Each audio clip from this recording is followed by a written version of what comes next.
Hello and welcome back to my channel. Reason why I'm breathing hard today is because I'm actually doing a power back workout today, and I decided to share some of the exercises that I do when it comes to doing the power back. Power back means, let's go back to the word power. Power means you're actually are doing mostly explosive moves, if not strength moves that you actually go from point A to B with the heaviest object that you could possibly push or pull. So it's entirely different from doing hypertrophy. So hypertrophy is actually doing or lifting or pushing weights really, really slow. That way you're actually building muscles, if I'm not mistaken. Whereas power, you're actually delivering basically your entire body system in order to push or to pull weight. Either you do it explosively or you actually try to move the heaviest weight that you can possibly push or pull with all of your might. That said, this is one of the exercises that I do for my power back. The main gist is that I'm trying to simulate that I'm pulling an object or a heavy object with my one arm. Okay, so I'm imagining that I'm trying to open a lid on the floor that's very, very heavy, like an iron lid or a manhole of some sort with just one hand. And we know how heavy a manhole cover is. So try to pull it and then do that. So I explosively remove the lid of the manhole, like so, or remove the lid of a underground bunker door, for example, like so. Okay, so the main gist is that I have a landmine setup with some plates here, regardless of how heavy you want to lift them. So your approach is actually very controlled, obviously, because you're in a very safe environment. But this is actually a good training for doing emergencies. Hopefully you'll not be able to meet them, but just in case, you would want to have the strength to explosively remove that said weight with one arm, okay, regardless if you have adrenaline rushing through your body or not. So the main gist is I go here, I hold on the other end of the landmine setup, and then I explode it up when I lift it, okay, like so. So my position is not rounded, but I actually fold my hips like this. So this is my position. I'm trying to maintain my back straight from my upper back down to my lower back here, okay? I'm not rounded like this.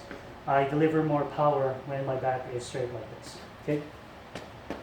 So I'm going to try to do 5 reps of these, okay?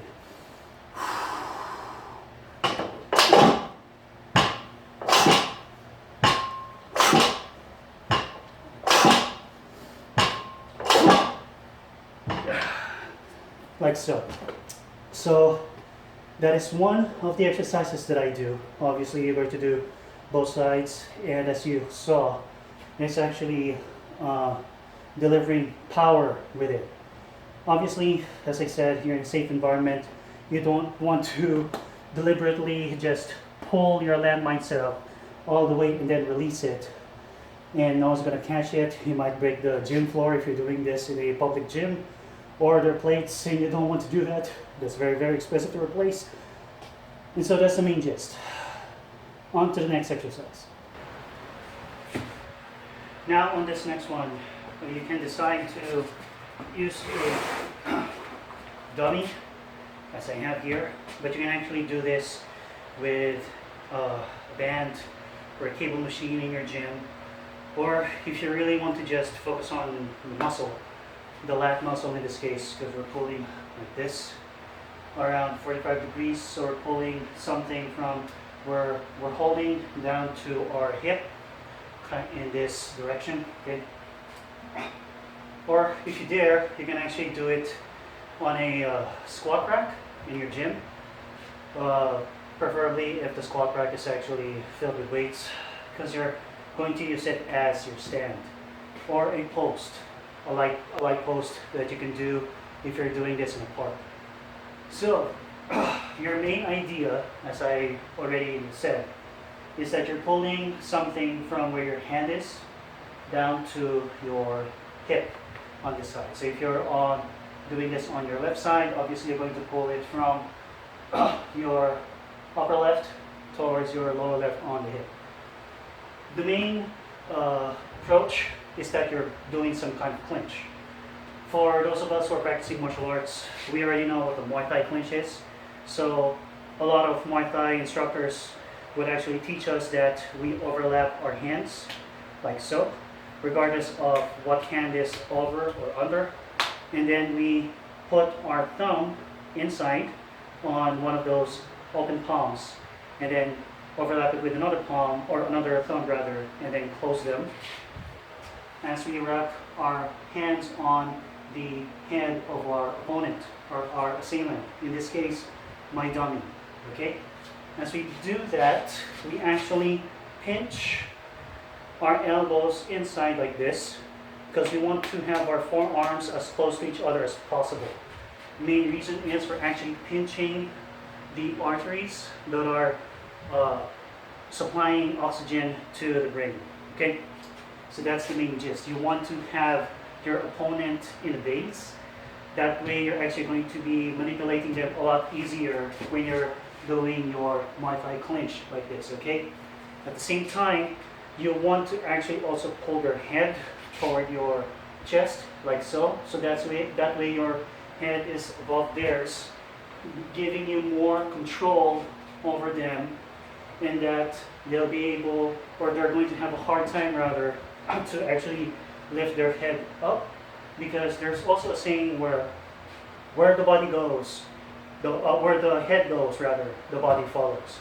So if you pull their head down and then pinch their arteries here on their necks, at the same time you're actually making them more susceptible to your so-called manipulation.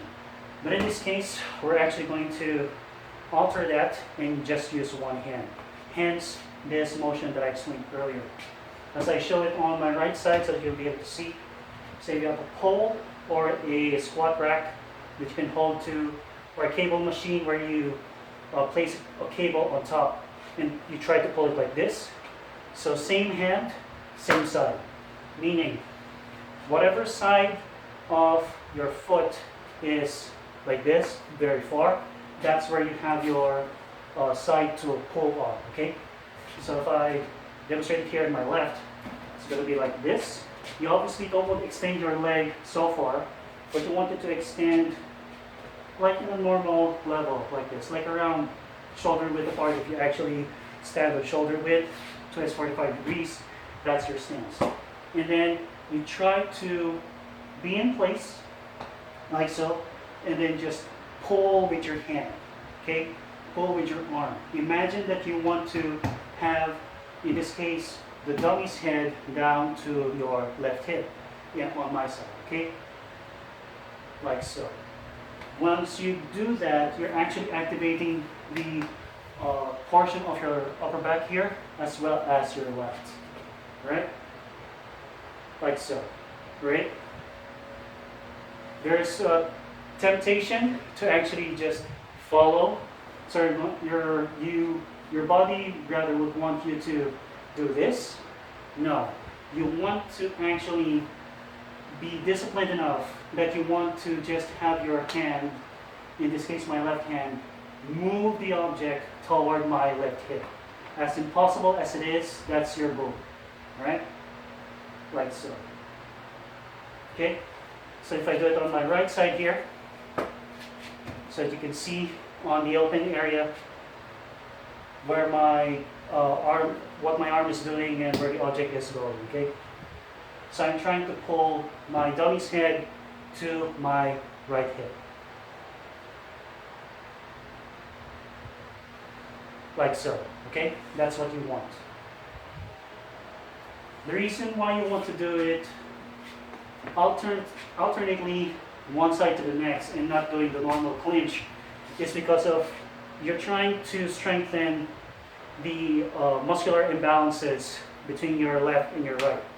So if you're a righty, obviously you're actually going to be a lot stronger on your right, and you're going to pull your target to your right with just your left side being a support, and vice versa for the southpaws.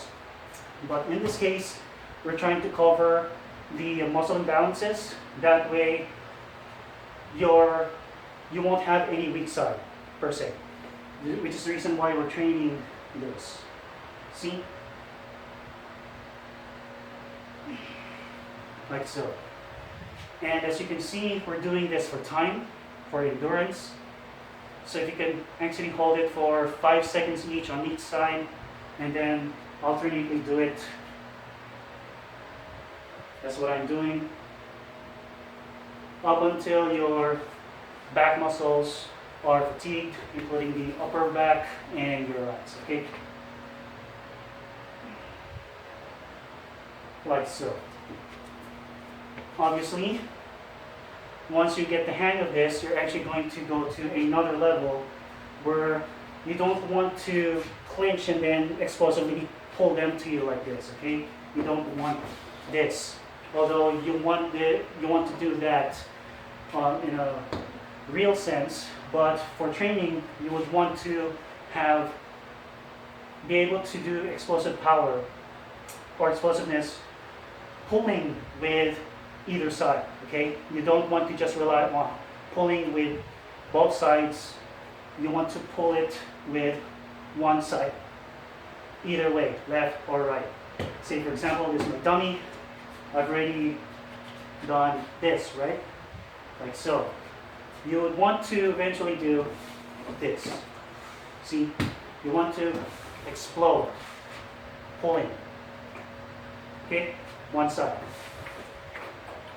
Without any support from your other hand, in this case, so that you're not going to rely on the support, rather.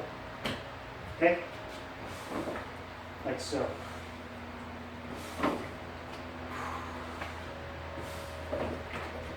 Obviously, you want to have your entire trunk stable.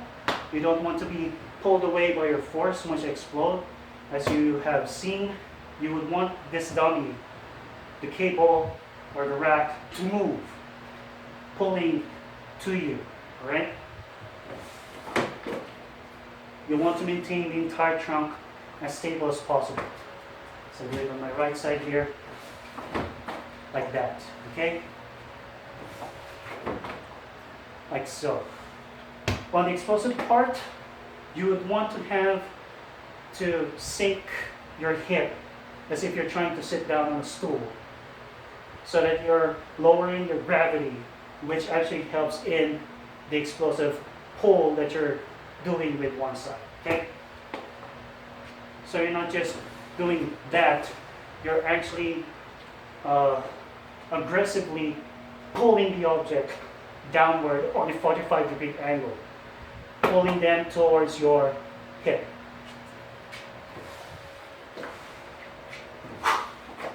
Like so, okay?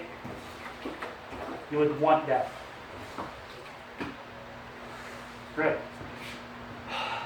On the static portion, as I mentioned, 5 seconds for each side.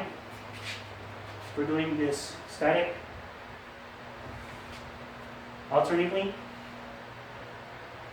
trying to maintain your trunk as straight as possible.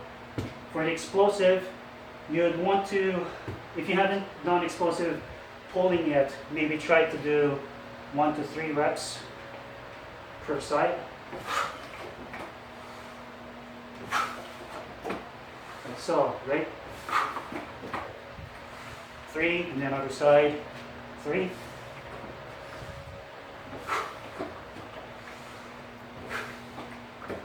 Like so, okay?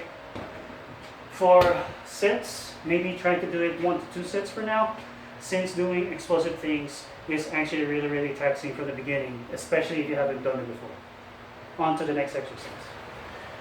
So, in this exercise, this time, if previously we tried to pull the so-called weight, or trying to imagine the weight that we're pulling down towards our hip, this one is a bit more, uh, should I say, common and a bit more familiar, especially when you've already done this in your routine. This is going to be a row, but it's actually not going to be a row of some sort, although it actually looks like it. And I unofficially call this the motorboat. And guessing on the name, you already know why.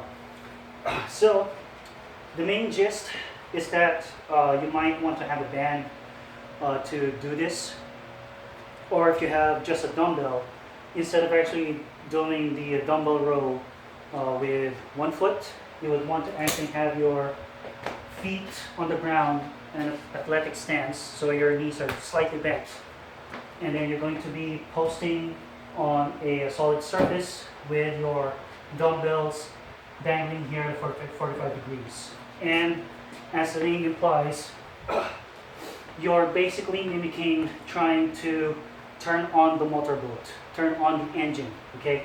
So basing on that description alone, that's exactly what you're going to do. So I'll show you on the right side here. Like so, okay? You're not pulling it very slowly. You're trying to turn on the engine, okay? You're trying to pull it as explosively as you can. So, you know, what the heck doing? Come on, turn on already. Kind of like that approach, okay?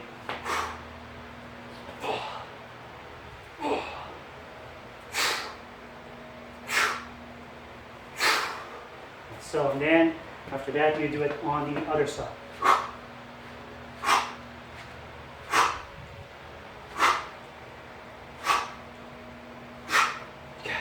Like so.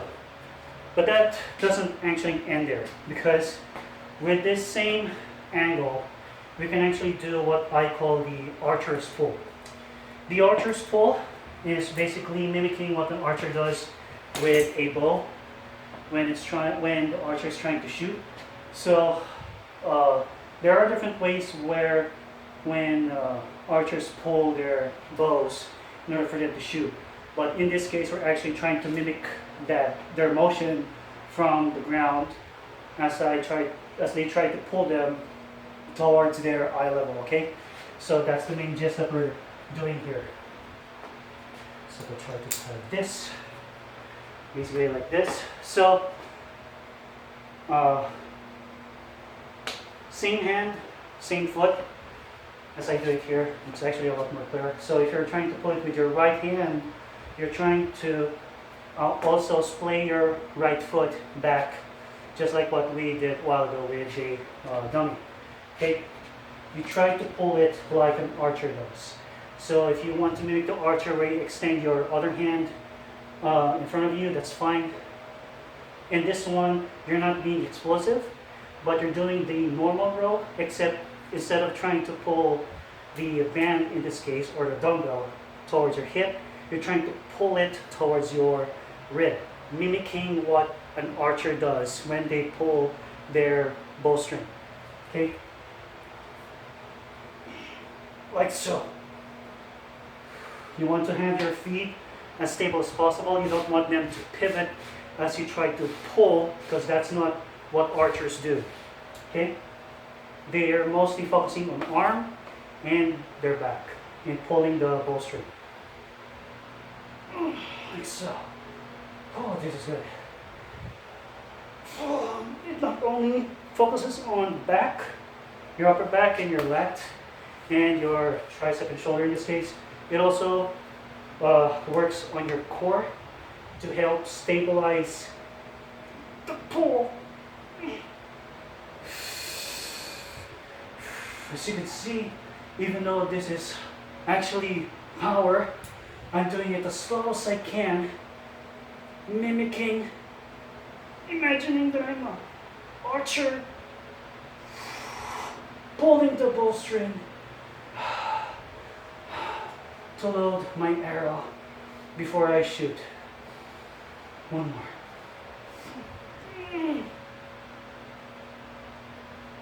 more. Like so.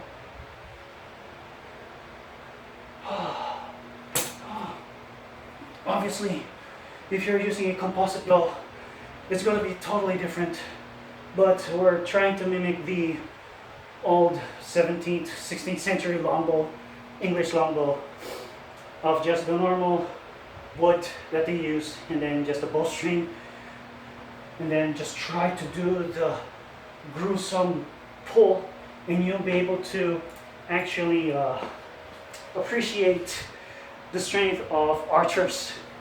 So just because if you see an archer, most likely you're actually going to see like a frail person, very skinny, although very muscular and athletic on the upper body and the leg portion as well. When in reality, they actually have a lot of strength, because you need a lot of strength to even pull the string of the bow in order for you to hold that arrow and then aim for your preferred target and then release your arrow. It takes a lot of strength and muscular stamina, which is the reason why I included this in my back workout. Okay, it's really good on the back, upper back, shoulder, trains your core, it helps you stabilize your legs, while at the same time disciplining yourself, mentally toughening your mind to not release the weight regardless of how heavy it is. Oh my God. This is what you want.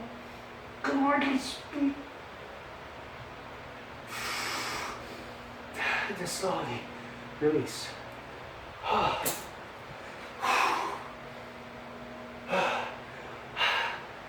On to our last exercise. Our last exercise is actually going to be you trying to expose yourself up from the floor. This is mimicking yourself trying to get up on the floor with the help of anything that you can hold on to, so that you'll be able to get up easily. Primarily you see this on sports events, especially in football, soccer, or basketball, or rugby, where a person is laying down, right? So they're here, like so, and then their teammate will come up to them, and then they would reach their hand, and then they'll be able to actually grab them and then pull them up. So this is actually the basic approach of this. So if you don't have this kind of contraption, no worries. All you need is 2 chairs of the same height on their seat level, and then a very solid broomstick that's sturdy enough for you to actually hold on to like this, okay? Your back is either on the floor or lifted like what I'm doing here, and then you just explode up like so, okay?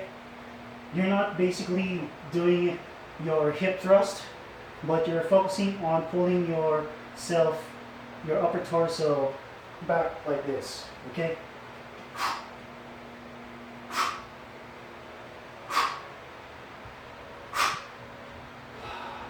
Like so. On the gym, you would want to do this on a squat rack. I know you don't do anything else on the squat rack, but in this case you actually would want to, especially if nobody is watching you, so that's fine. So you do this on the squat rack.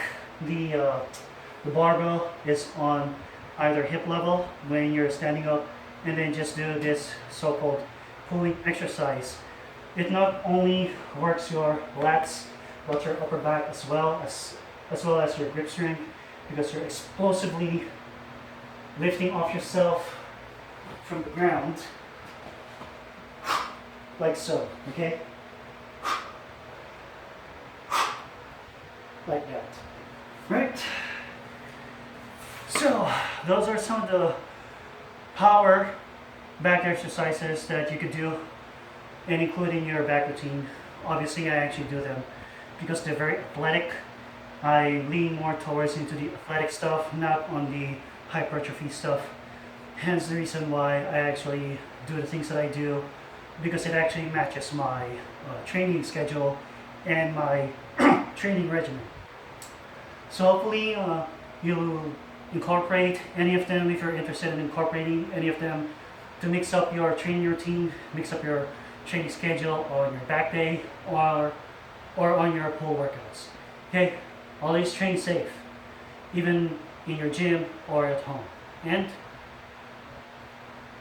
God bless you.